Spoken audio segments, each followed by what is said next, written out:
जमी के गर्भ को चीरकर हीरों को निकाला जाता है। जमी के गर्भ को चीरकर हीरों को निकाला जाता है। कोयले के पहाड़ों को भट्टियों में डाला जाता है। तो मेरा कहना है कि आजकल कोयलों की भरमार है, इन द सेंस कि बहुत से युवा हैं लेकिन उनका कोई उद्देश्य नज़र नहीं आता है। लेकिन जो हीरे होते हैं या जो बेहतर लोग होते हैं वो किसी भी क्षेत्र में हो, उनकी हर जगह मांग होती है, उन्हें ज़मीन खोद के निकाला जाता है। तो एक ऐसे ही हीरे हैं जो उत्तर प्रदेश के बुंदेलखंड के हमीरपुर ज़िले के बरौली गांव से संबंध रखते हैं। मैं उन्हीं के घर में यहाँ बैठा हुआ हूँ और मैं उनसे आपको रूबरू करवाता हूँ। साथ ही साथ बहुत ही जल्द उनका जो काम है, उनकी जो अद्भुत कलाएं हैं, मैं आप सबके सामने उनकी कलाओं को भी पेश करूंगा। तो चलिए मैं आप सबको रूबरू करवाता हूं अवनीश जी से। नमस्कार, मेरा नाम अवनीश विश्वकर्मा है और मैं एक आर्टिस्ट हूं और मैं उत्तर प्रदेश के हमीरपुर ज़िले के एक छोटे से गांव बरौली खरका में अभी भी रहता हूं। चूँकि मुझे गांव का परिवेश बहुत अच्छा लगता है, इसलिए मैं गांव में ही रहता हूं और मुझे बचपन से कला में बहुत ज़्यादा रुचि थी, इसलिए मैंने अपना यही कैरियर चुनने का उचित समझा। अवनीश जी, आप कोई अपनी जो कलाकृति, मुझे पता है आप बहुत अद्भुत कलाकार हैं और बहुत ही अद्भुत जो कलाकृतियाँ आपने बनाई हैं, तो मुझे अपनी कलाकृतियों से भी रूबरू करवाइएगा। जी, अभी आपको अपना सबसे पहला वर्क दिखाते हैं जो धूप से बना हुआ है।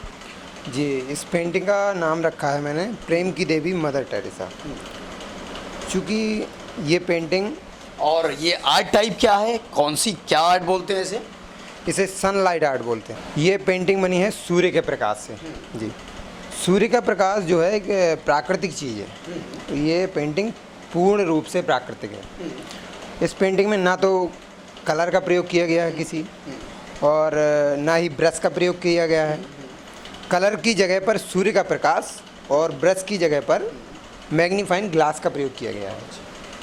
और ये पेंटिंग बहुत ही नायाब पेंटिंग है, ये चारों धर्मों को दर्शाती है। बिल्कुल, पहले आप मुझे ये बताइएगा, ये मैं देख पा रहा हूँ जैसा आपने कहा है अभी कि मैंने ना कलर का इस्तेमाल किया, कलर की जगह रोशनी का कमाल है। तो आप मुझे इसके बारे में विस्तार से बताइएगा, आखिर ये कैसे, मैं देख पा रहा हूँ ये ब्लैक जो कलर है या उनकी आकृति कैसे आई है भला? ये मैग्नीफाइंग ग्लास को हाथ में पकड़ते हुए और सूर्य के प्रकाश को उससे अवतरित करके नीचे लकड़ी रख के जिस पे बनाना है आपको, उस पर अवतरित करना पड़ता है। इसको बनाने में लगभग 2 महीने का वक्त लगा था। मैं एक बात और कहना चाहूँगा, ऑफ कैमरा जब मेरी बात अवनीश जी के एक मित्र से हुई जिन्हें मैं मिलाना चाहूँगा, यहाँ बुलाऊँगा मैं, तो उन्होंने मुझे एक अद्भुत बात बताई। उन्होंने ये बात बताई कि जब ये पेंटिंग बनाई गई तो उस दौरान अवनीश जी का रंग जो है बहुत सांवला हो गया था, काला हो गया था। तो मैं प्रकाश जी को सबसे पहले तो इनकी मेहनत को सलाम। अब मैं चाहूँगा प्रकाश जी यहाँ पर आएँ जो अवनीश जी के मित्र हैं और पूरी बात बताएं। शुक्रिया। जे अवनीश जी जब आर्ट बना रहे थे, सनलाइट आर्ट, उस समय अवनीश जी मतलब धूप में 4-4 घंटे, अगर 10 बजे जैसे सुबह चले गए तो 10 से 12, 2 बजे की लगभग अच्छी धूप रहती है, उस समय 4-4 घंटे काम करते थे। उस समय इनका जो कलर था एकदम मतलब बहुत डार्क हो गया था। हमने कहा इतनी मेहनत करते, बोले क्या करें, गर्मी चली जाएगी, 1 साल फिर बैक हो जाएगा मेरा। क्या बात है, सलाम है इनके जज्बे को, सलाम है अवनीश जी के जज्बे को। बहुत बहुत धन्यवाद आपका प्रकाश जी। अवनीश जी, अब मुझे ये बताइएगा कि विचार क्या था, थॉट क्या था आपका इस पेंटिंग को, नायाब पेंटिंग को बनाने का? और जो आज जैसा आपने बताया ये सनलाइट आर्ट है और काफ़ी वक्त लगा है इसको बनाने में, आपका रंग भी काला हुआ था। लेकिन मैं एक बात कहूँगा कि आपका रंग भले ही काला हुआ था लेकिन पेंटिंग बहुत उजली बनाई है आपने। मैं आश्चर्यचकित था आपकी इस कला को देख के। तो आप अपना विचार, इस कला को बनाते समय क्या विचार था ये बताइएगा। इस पेंटिंग में चारों धर्म दर्शाए गए हैं। ये चारों धर्म उस चीज़ को दर्शाते हैं जो कि धर्म अपना अपना विस्तार कर रहे हैं। इस धर्म चारों कॉर्नों पर ये तीर का निशान उन चीज़ों को दर्शाता है जैसे कि अपना अपना धर्म हर कोई विस्तार कर रहा है। और ये पेंटिंग सनलाइट से इसलिए बनाई गई है क्योंकि सन मीन्स होता है बेटा। जो माँ और पुत्र का प्यार है वो मदर टेरेसा जी से अच्छा किसी ने नहीं दर्शाया। और इस पेंटिंग में एक पूरा जीवन सर्कल दिखाया गया है। यहाँ से बच्चा कैसे बड़ा होता है, स्कूल कॉलेज जाता है, शादी करता है, और ये यहाँ पे जो परिवार नियंत्रण उसमें दिखाया गया है मैंने, और ये बड़ा होता है। ठीक है, इस तरह से पूरा सर्कल यहाँ पर सनातन धर्म पर आके ख़त्म हो जाता है। यहाँ पर मैं एक बात कहूँगा कि जो यहाँ पर इन्होंने थॉट दिखाया है कि हम दो हमारे दो, तो यहाँ पर ही बहुत अच्छा संदेश दिया है इन्होंने। सोसाइटी में, समाज में लोग समझें कि हम दो हमारे दो, ताकि पॉपुलेशन जो एक चिंता का विषय है, हमारे देश की जो जनसंख्या है बढ़ रही है, उस पर नियंत्रण हो। हाँ अवनीश जी, अब अपनी बात आगे जारी रखिएगा। और इस पेंटिंग को दिल्ली एग्जीबिशन में इंटरनेशनल आर्ट एग्जीबिशन था, जिसमें 9 देशों के 25 आर्टिस्टों ने भाग लिया था। उसमें इस पेंटिंग ने फर्स्ट प्राइज़ पाया था। मैं सलाम करता हूँ आपकी मेहनत को, आपके जज्बे को। मैं सलाम करता हूँ आपकी इस पेंटिंग का सर्टिफिकेट। बिल्कुल, बहुत खूब। मैं सलाम करता हूँ फिर से आपके जज्बे, आपकी मेहनत को।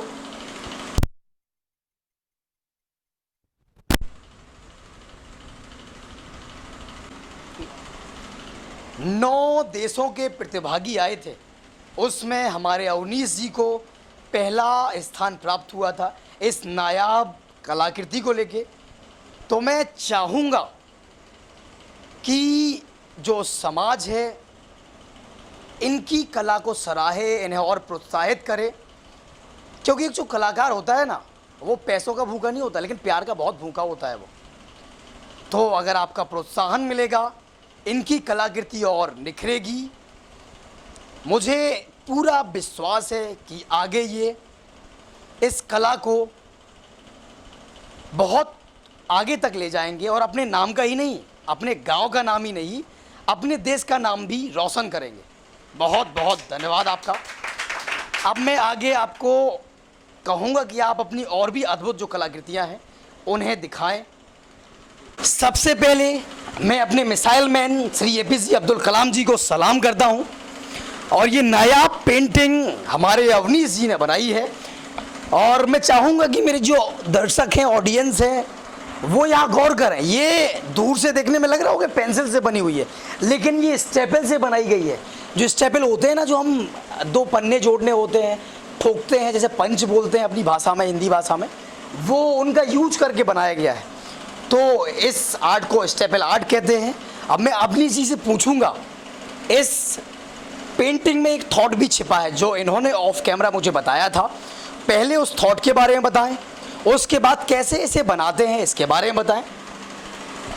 ये पेंटिंग जो पोर्ट्रेट है, ये अब्दुल कलाम जी से हम बहुत ही ज़्यादा इंस्पायर हैं, इसलिए अब्दुल कलाम सर का पोर्ट्रेट ये स्टेपलर से बनाया है। और इसमें एक एक स्टेपल उनके एक एक दिन को दर्शाती है, उनके संपूर्ण जीवन के 30,601 जो दिन उन्होंने इस पृथ्वी पर गुजारे हैं, उनको आधार मानकर ही इस पोर्ट्रेट का निर्माण किया गया है। उतने ही स्टेपल इन्होंने यूज किए हैं। जनरली क्या होता है ना, हम लोग ढंग से पंच कागज में ठोक नहीं पाते हैं, और इन्होंने इस कार्डबोर्ड में उतने ही स्टेपल का यूज करके, जितने दिन हमारे मिसाइल मैन जिंदा रहे हैं, करके ये कलाकृति बनाई है। तो मैं दिल से तारीफ करता हूँ आपकी। आप बहुत ही अद्भुत कलाकार हैं, और आपकी प्रतिभा जो है बहुत ही सराहनीय है। ये जो नायाब कलाकृति है स्वामी ब्रह्मानंद जी की है, त्यागमूर्ति ब्रह्मानंद जी की है, जो हमारे बरहारा गांव से संबंध रखते हैं, जो कि हमीरपुर ज़िले के अंतर्गत आता है। और जो स्वामी ब्रह्मानंद जी थे, ये पंक्तियाँ बार बार बोलता हूँ मैं, जो लोकोक्तियाँ हैं कि चिराग तले अंधेरा। स्वामी जी ने पूरे क्षेत्र में शिक्षा के जो दिए हैं वो जलाए, लेकिन अपने बच्चों को अपने ही महाविद्यालय में पढ़ने नहीं दिया। तो कहते हैं ना कि जो चिराग होता है, चिराग तले अंधेरा, जो दिया होता है उसके नीचे जो होता है अंधेरा होता है। वैसे ही स्वामी जी थे, उन्होंने जो क्षेत्र वर्ग के बच्चे थे उन्हें तो उच्च शिक्षा का प्रबंध कर दिया, उन्हें पढ़ाया अपने महाविद्यालय में, लेकिन अपने बच्चों को नहीं पढ़ने दिया। क्यों? पर्पज उनका केवल इतना था कि कहीं मेरे बच्चों को ज़्यादा प्रायोरिटी न मिले और बच्चों के कंपैरिजन में। तो मैं स्वामी ब्रह्मानंद जी के चरणों में नमन करता हूँ। जो नायाब जो कलाकृति है अवनीश जी ने बनाई है, उसके बारे में भी अवनीश जी आपको बताएंगे। ये कलाकृति स्वामी ब्रह्मानंद जी की है और इसमें इसको कोयले, पत्थर का कोयला होता है जो, उसके द्वारा बनाई गई है। ये बहुत ही अद्भुत कलाकृति है और लक्ष्य परिवार राठ द्वारा इसको केंद्रीय पुस्तकालय, स्वामी ब्रह्मानंद केंद्रीय पुस्तकालय अलीगढ़ में सेंट्रल हॉल में स्थापित होने के लिए ये बनवाई गई है, जिसके लिए मैंने एक बहुत ही नायाब स्वामी ब्रह्मानंद जी का एक पोर्ट्रेट तैयार किया है, जो पत्थर के कोयले से बना हुआ है। इसकी फीट 6 बाई 4 फीट है और इसको बहुत ही क्रिएटिव वर्क है और उनकी डिमांड पर बनाया गया है, क्योंकि उस पुस्तकालय में कोई ऐसी अद्भुत चीज़ होनी चाहिए थी जो लोगों को उस ओर आकर्षित करे। इसलिए मैंने अपना पूर्ण वर्क है, जो पूर्ण रूप से जो मेहनत है वो मैंने स्वामी ब्रह्मानंद जी के इस पोर्ट्रेट में लगाई है। इसको बनाने में मुझे करीब 15 दिन का टाइम लगा है और बहुत ही अद्भुत वर्क है, जो रात में अगर लाइट भी चली जाती है तब भी इसका प्रकाश, स्वामी जी का जो प्रकाश है वो आपको दिखाई देगा। अंधेरे में भी इनका पोर्ट्रेट आसानी से आप देख सकते हैं।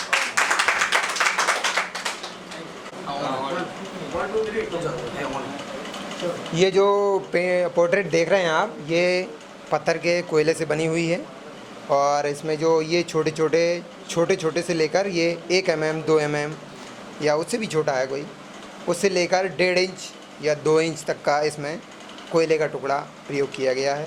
इसको एक बहुत ही अनोखे ग्लू से चिपकाया गया है और इसमें लगभग 2-3 किलो वेट आप डालने पर भी ये नहीं निकलते हैं। कुल मिला के अपने मन से तो नहीं निकलेंगे ये हमारे प्रधानमंत्री जी की छवि है, जो कीलों के द्वारा इस कार्डबोर्ड पर उकेरी गई है अवनीश जी द्वारा।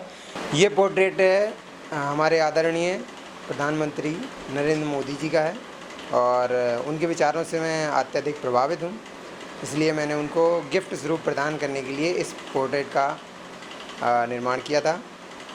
ये पोर्ट्रेट जब बनाया गया था तब मोदी जी, आदरणीय प्रधानमंत्री जी झांसी आए हुए थे, तो उस समय मेरे पास कोई इतनी बड़ी उपलब्धि नहीं थी जिससे मैं वहाँ तक पहुँच सकूँ।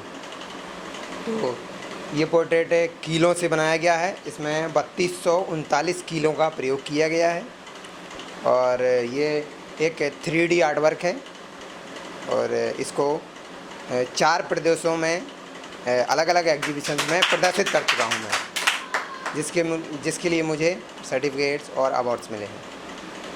अवनीश जी, क्या आपने किसी प्लेटफॉर्म के थ्रू इस कलाकृति को, नायाब कलाकृति को प्रधानमंत्री जी तक पहुंचाने की कोशिश की, अपना संदेश पहुंचाया हो उन तक कि मैं इच्छुक हूं अपनी इस कलाकृति को आपको भेंट देने के लिए? अगर हमारे यशस्वी प्रधानमंत्री श्री नरेंद्र मोदी जी तक अवनीश जी की बात पहुंचे तो मैं कहना चाहूँगा कि अगर आप उनकी भेंट स्वीकार करें तो एक कलाकार के लिए सबसे बड़ा सम्मान होगा। तो अगर मोदी जी ये बात आप तक पहुँचे तो कृपया करके अवनीश जी की भेंट को स्वीकार करिएगा, इनसे मिलिएगा। एक कलाकार के लिए ये सबसे बड़ा प्रोत्साहन होगा। अवनीश जी ने एक और अद्भुत कलाकृति बनाई है, इसमें मैं देख पा रहा हूँ, आप भी देख पा रहे होंगे। इसमें आपको अभी चीज़ मामूली लग रही होगी, इसमें कुछ माचिस की तीलियाँ दिख रही होंगी, कुछ पेंसिल के टुकड़े दिख रहे होंगे, लेकिन सबसे पहले तो मैं अवनीश जी से इस कलाकृति को बनाने का पर्पज पूछता हूँ और आखिर ये है क्या, ये भी उनसे जानते हैं। ये APJ अब्दुल कलाम साहब का एक पोर्ट्रेट है जो छाया पर आधारित है। यानी कि जब आप इस पर किसी प्रकार से रोशनी डालते हैं तब दीवार में इसका जो परछाई में चित्रण होता है उसमें डॉक्टर APJ अब्दुल कलाम नज़र आते हैं। और ये बना है माचिस की तीलियों से। माचिस की तीली और रुई है, और जो पेंसिल बचती है लास्ट में चलाते चलाते वो इंजेक्शन है। ये छोटे छोटे पार्ट्स हैं, लगभग इसमें 25-30 रुपए का काम हुआ है। तो ये एक बहुत ही बेहतरीन प्रोजेक्ट है और जिसको छाया द्वारा प्रदर्शित किया जाता है। और चूँकि ये माचिस से इसलिए बनाया गया है क्योंकि जो मिसाइल है वो बिना माचिस के चल नहीं सकती, और जो मिसाइल मैन है उनका पोर्ट्रेट इसमें उभर के आता है। और इसको दिल्ली में 27 जुलाई 2019 को गांधी आर्ट गैलरी में प्रदर्शित किया गया था। और जिस दिन इसको प्रदर्शित किया उसी दिन चंद्रयान 2 लॉन्च हुआ था। तो मुझे इसके लिए बेस्ट आर्ट वर्क का अवार्ड मिला था। आप लोग देखेंगे ये जो पेंसिल के टुकड़े दिख रहे हैं ना आपको, जिन्हें लोग बाग कूड़े कचरे में फेंक देते हैं, ये अवनीश जी ने, ये मिसाइल है। जब आप चित्र देखेंगे, जैसे शैडो आर्ट कहते हैं, जब आप इस पर लाइट पड़ेगी और जब ये चित्र यहाँ आएगा कलाम जी का, ये कलाम जी का चित्र है और साथ में जो ये पेंसिल के बचे हुए टुकड़े ये मिसाइल है। तो चित्र जब आप देखेंगे उसमें सब आपको प्रदर्शित होगा। तो अवनीश जी जो है एक बेहतर कलाकार हैं, और भी इनकी कलाकृतियाँ हैं उनको भी हम देखते हैं। साथ में जो कलाकृति के साथ इनका जो थॉट है ना, वो बहुत ही नायाब है। ये जो अद्भुत कलाकृति, मैं बार बार अद्भुत कलाकृति बोल रहा हूँ क्योंकि हर एक कलाकृति में कुछ ना कुछ अद्भुत है। ये जो कलाकृति इन्होंने बनाई है ये हमारे बुंदेलखंड के किसानों को प्रदर्शित करती है। और इसकी एक और खूबी बताऊँ मैं, ये डॉट से बनी है, डॉट डॉट डॉट करके जो बिंदु होते हैं ना, बिंदु से मिलके बनाई है। और 45,554 बिंदुओं से ये बनाई गई है। अब 45,554 पे भी फोकस करिएगा, इससे चाहे आगे से पढ़ें या चाहे पीछे से पढ़ें, ये 45,554 ही होगा। तो ये भी इनकी खूबी है, ये कुछ भी काम करते हैं ज़मीनी स्तर का नहीं करते हैं, ये सीधे आसमान पे पहुंच जाते हैं। तो इस मौके पे कुछ पंक्तियां भी कहूँगा मैं कि ख़ास तौर पे वो पंक्तियाँ इनके लिए हैं कि मैं अपने सपनों के रॉकेट को इतनी ऊंचाई पर उड़ाता हूँ कि लोगों को उसके धुएं को देखना भी नामुमकिन होता है। तो जो हमारे अवनीश जी हैं वो वास्तव में अपने सपनों के रॉकेट को बहुत ऊंचाई पर उड़ाते हैं। तो जो अवनीश जी हैं उनसे ही पूछता हूँ मैं, इस कलाकृति को बनाने का मेन कारण ये था कि जो हमारे बुंदेलखंड में किसान हैं वो बहुत ही ज़्यादा मेहनत करते हैं और यहाँ पर सूखा अत्यधिक पड़ता है। और इस दृश्य में भी वही दिखाया गया है। इस दृश्य में आपको एक किसान दिखाया गया है जिसमें वो उसका खेत है, उसमें पानी मतलब बिल्कुल नहीं है, वो चटका हुआ खेत है जिसमें पानी की बहुत अत्यधिक कमी है। दरारें दिख रही हैं आपको खेतों में। और धूप में बैठा हुआ किसान ईश्वर से प्रार्थना करता है कि हे भगवान, अगर मेरी ज़मीन को पानी मिले तो हम लोगों के पेट तक और आप लोगों के जो इनके सहारे जो दुनिया भर के लोग खाना खाते हैं या जीवित रहते हैं वो उन तक अनाज पहुंच सके।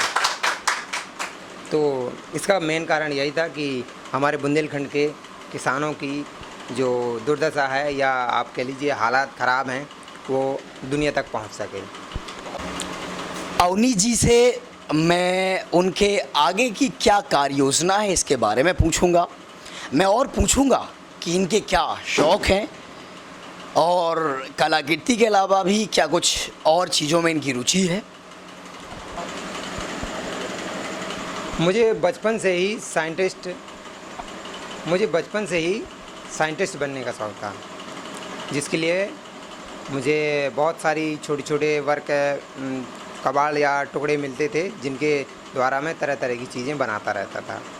और धीरे धीरे फिर मुझे 2006 में एक टीवी उपलब्ध हुई, जिसके जब मुझे टीवी मिली देखने के लिए तब मैंने 2006 से 2013 तक एक ही चैनल देखी, ज़्यादा से ज़्यादा डिस्कवरी, और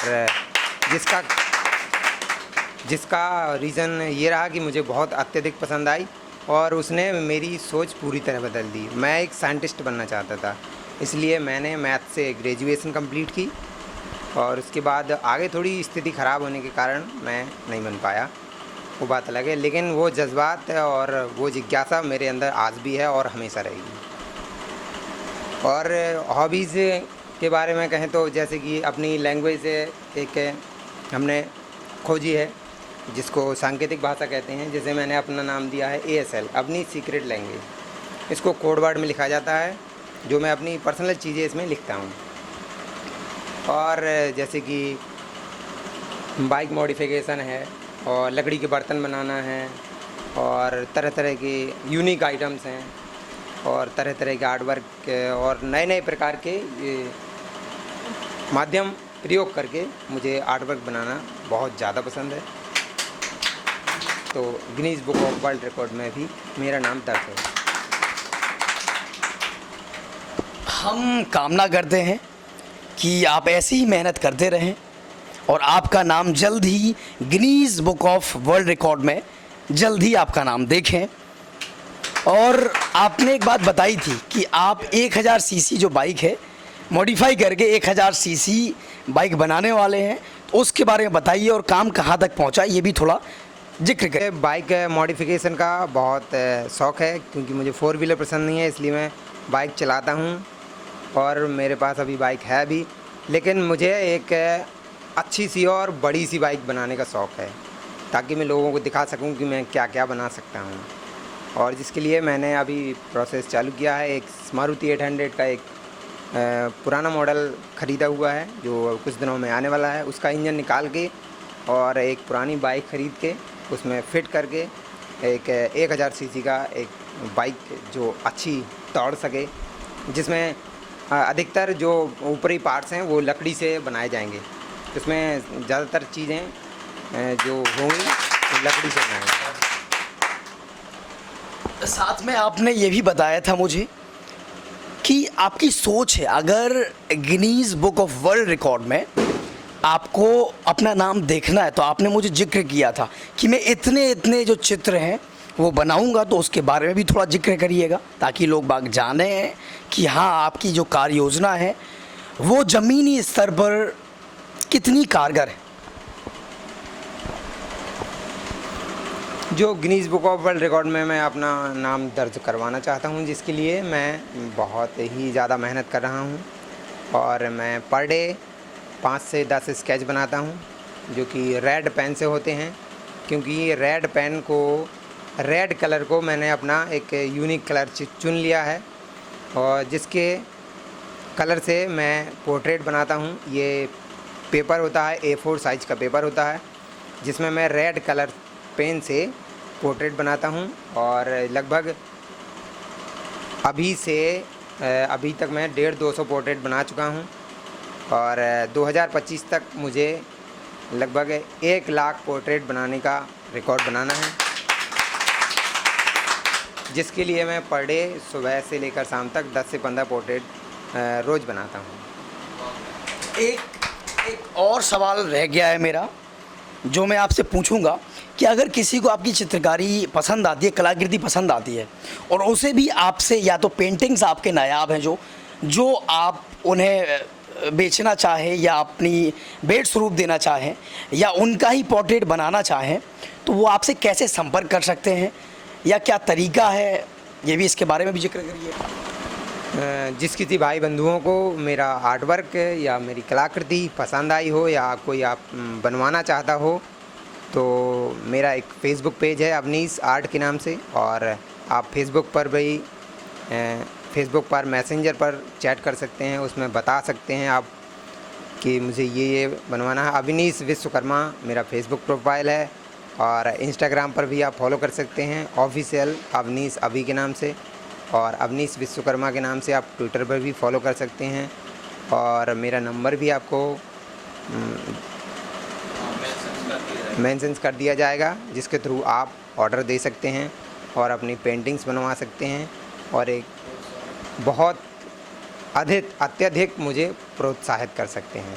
आप सभी क्षेत्रवासी जो इतना प्यार देते हैं, जिसके लिए मैं आपका तहे दिल से शुक्रिया अदा करता हूँ और सदा आपका आभारी बना रहूँगा। यहाँ आके आपसे मिल के आपकी अद्भुत कलाकृति को देख के दिल खुश हो गया और मैं चाहूँगा जो भी कला प्रेमी हैं वो यहाँ पर आएँ। अवनीश जी क्या उनको भी प्रोत्साहन मिलेगा। मैं बार बार पहले भी बोल चुका और फिर बोलता हूँ, जो एक कलाकार होता है ना वो पैसे का भूखा नहीं होता है, लेकिन आपके प्यार का बहुत भूखा होता है। आप बताइए इन्हें कि हाँ अवनीश जी हम आपके साथ खड़े हैं और आप ऐसे ही कलाकृतियाँ बनाते रहिए और हम ऐसे ही आपको प्यार देते रहेंगे। तो चलिए आप सबका बहुत बहुत धन्यवाद।